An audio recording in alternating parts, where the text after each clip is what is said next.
रीमा जनकपुर नाम के एक छोटे से शहर में रहा करती थी। रीमा की एक 12 साल की बेटी थी जिसका नाम टीना था। टीना बहुत ही चंचल स्वभाव की थी और अपनी माँ से बहुत प्यार किया करती थी।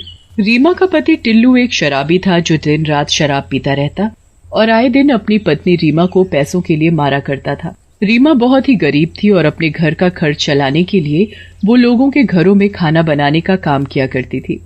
एक दिन रीमा काम करके घर आती है कि तभी उसकी बेटी टीना रीमा के पास आती है और बोलती है, माँ आप कितना काम करती हो, देखना जब मैं बड़ी हो जाऊंगी तो आपको एक भी काम नहीं करने दूंगी। हाँ, मैं तो चाहती हूँ कि मेरी बिटिया जल्दी से बड़ी हो जाए और खूब पढ़ लिख कर मेरा नाम रोशन करे। तुझे भूख लगी होगी ना, मैं जल्दी से तेरे लिए खाना बना देती हूँ।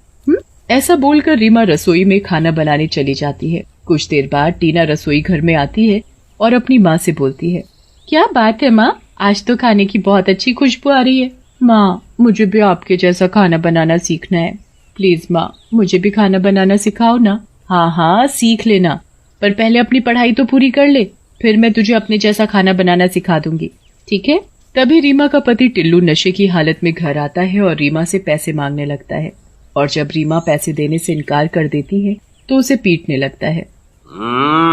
मेरे घर में रहती है और मुझे को पैसे देने से मना करती है। रुक, अभी बताता हूँ तुझे तो मैं ये पैसे आपको नहीं दे सकती, ये मैंने अपनी बेटी टीना की पढ़ाई के लिए रखे हैं। पर टिल्लू रीमा की एक भी बात नहीं सुनता और उसे मार पीट कर उससे सारे पैसे छीनकर वहाँ से चला जाता है। एक तो लोगों के घरों में खाना बनाकर मैं थोड़े बहुत पैसे कमा पाती हूँ, घर का खर्च चला पाती हूँ, मगर ये जालिम पति मुझसे सारे पैसे छीन कर ले जाता है। हे भगवान, आखिर क्या करूँ मैं। ऊपर से टीना का बड़े स्कूल में दाखिला भी कराना है ताकि ये पढ़ लिख कर अपने पैरों पर खड़ी हो सके, मेरी तरह बेबस ना रहे।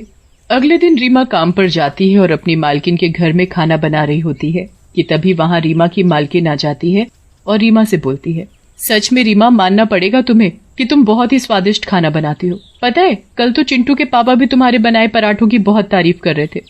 मालकिन ये तो बहुत अच्छी बात है कि आप सभी को मेरा बनाया हुआ खाना बहुत पसंद आया, बस मुझे चिंटू की बड़ी चिंता होती है।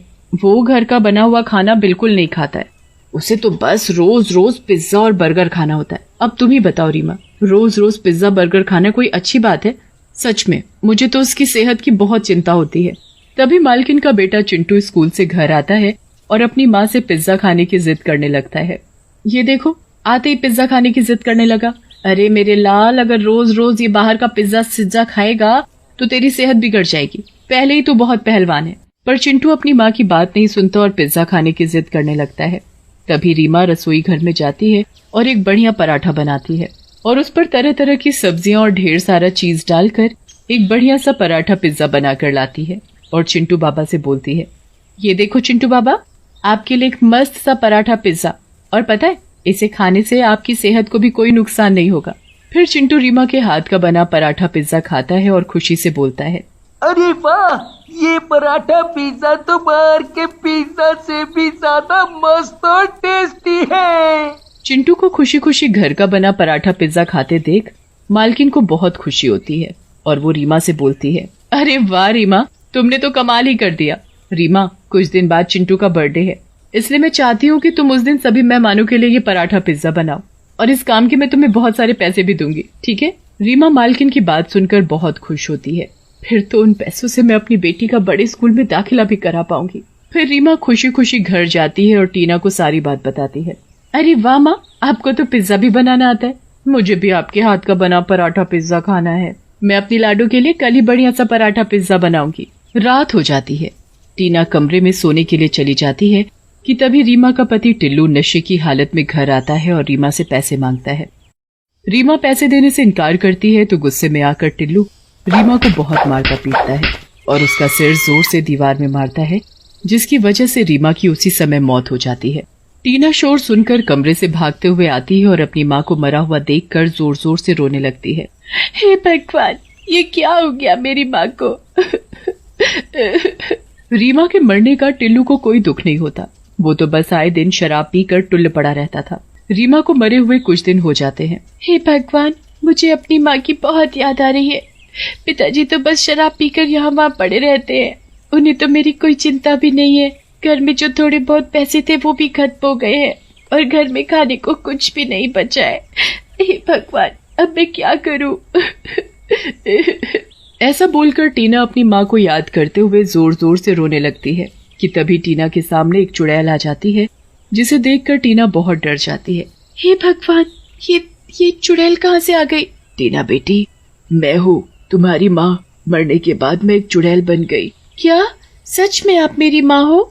चुड़ैल फिर से रीमा के रूप में आ जाती है और टीना से बोलती है, हाँ बेटी, मैं ही तुम्हारी माँ हूँ, अब तुम रोना बंद करो।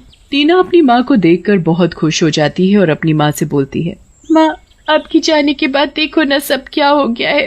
पिताजी को तो मेरी जरा भी चिंता नहीं है, वो तो बस शराब पीकर पड़े रहते हैं। अब तो घर में जरा भी पैसे नहीं बचे हैं। माँ, तुम परेशान मत हो बेटी, सब ठीक हो जाएगा। बेटी, मैंने तुम्हें चिंटू बाबा के बर्थडे के बारे में बताया था ना, तो कल उनका बर्थडे है और मैं सोच रही थी कि तुम मालकिन के घर जाकर सभी मेहमानों के लिए पराठा पिज्जा बनाओ। अगर सभी को पराठा पिज्जा पसंद आया तो मालकिन तुम्हें बहुत सारे पैसे देंगी। फिर उन पैसों से तुम अपने खाने का इंतजाम भी कर लोगी और स्कूल में दाखिला भी करा पाओगी। मगर माँ, मुझे तो पराठा पिज्जा बनाना आता ही नहीं। अरे मेरी बेटी, मैं हूँ ना, मैं सब संभाल लूंगी। फिर अगले ही दिन टीना मालकिन के घर जाती है। टीना बेटी, तुम्हारी माँ की मौत के बारे में सुनकर बहुत दुख हुआ, पर तुम अपनी माँ की तरह पराठा पिज्जा बना तो लोगी ना? मालकिन, आप चिंता मत कीजिए। ऐसा बोलकर टीना रसोई घर में जाती है कि तभी चुड़ैल भी अपनी जादुई शक्ति से रसोई घर में प्रकट हो जाती है। टीना जैसे ही पराठा बनाती है, चुड़ैल अपनी जादुई शक्ति से पल भर में उस पराठे को ढेर सारी सब्जियों और चीज से एक बढ़िया पराठा पिज्जा तैयार कर देती है। फिर टीना सभी मेहमानों और मालकिन को पराठा पिज्जा खिलाती है। अरे वाह टीना, सच में तुम भी अपनी माँ की तरह ही टेस्टी पराठा पिज्जा बनाती हो। बाकी सभी मेहमान भी टीना के बनाए पराठे पिज्जा की बहुत तारीफ करते हैं। तारीफ सुनकर टीना बहुत खुश होती है और रसोई घर में जाकर अपनी माँ से बोलती है, माँ, बाहर सभी मेहमान आपके पराठा पिज्जा की बहुत तारीफ कर रहे हैं।